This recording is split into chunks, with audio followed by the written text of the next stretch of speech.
police declared a state of civil disturbance in the city. We estimate that there were approximately 1,200 demonstrators at the peak of the demonstrations. Our team spent many hours monitoring the various groups as they gathered, splintered, reformed, and moved throughout the downtown core. The day of tension began with a demonstration staged by far-right groups led by a militant organization called the Proud Boys. They were heavily outnumbered by Antifa, their supporters, and peaceful protesters expressing opposition to far-right groups. A heavy police presence covered the area. Officers seized shields, poles, and air spray from protesters. Many Portland residents were upset that far-right demonstrators came to their liberal, left-leaning city to cause trouble. As far as somebody coming here and getting a group together just to fight, oh, that's messed up.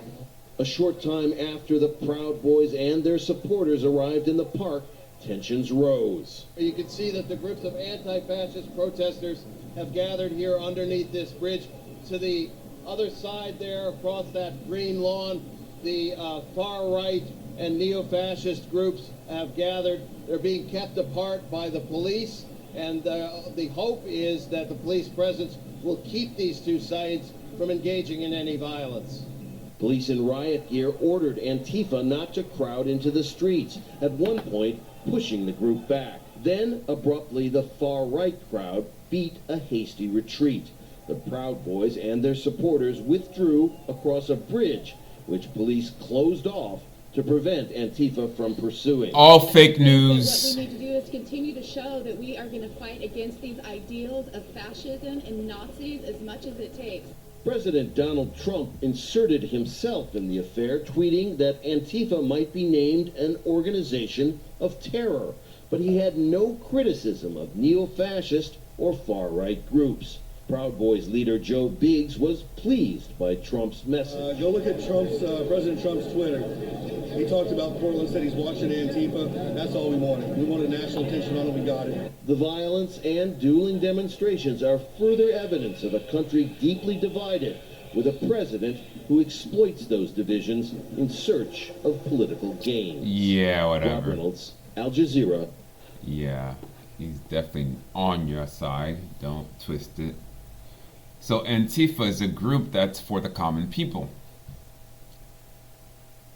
Wikipedia says, let's skip some of this because you heard it already. Individuals involved in the movement tend to hold anti-authoritarian and anti-capitalist views, subscribing to a range of left-wing ideologies such as anarchism, communism, Marxism, social democracy, and socialism.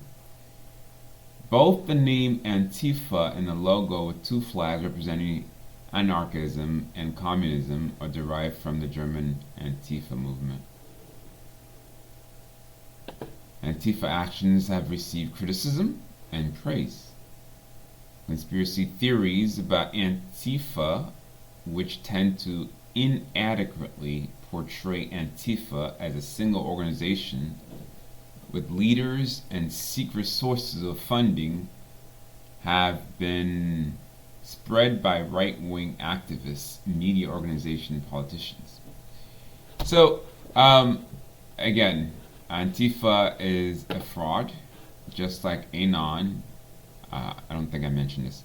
Anon, right, is supposed to be an opposition to Antifa. And Antifa is supposed to be opposing tactics.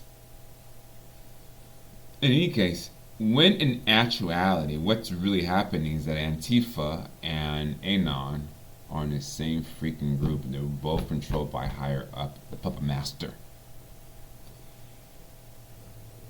Now, just a quick reminder before we end the video. One of the ways in which I was able to quickly research this group is through the media. How often did it appear on the mainstream media? The key TV networks, ABC and the channels. So repeated in the mainstream over and over again. Well, that alone should be sufficient for you to know that they're control opposition. Okay. So that's it.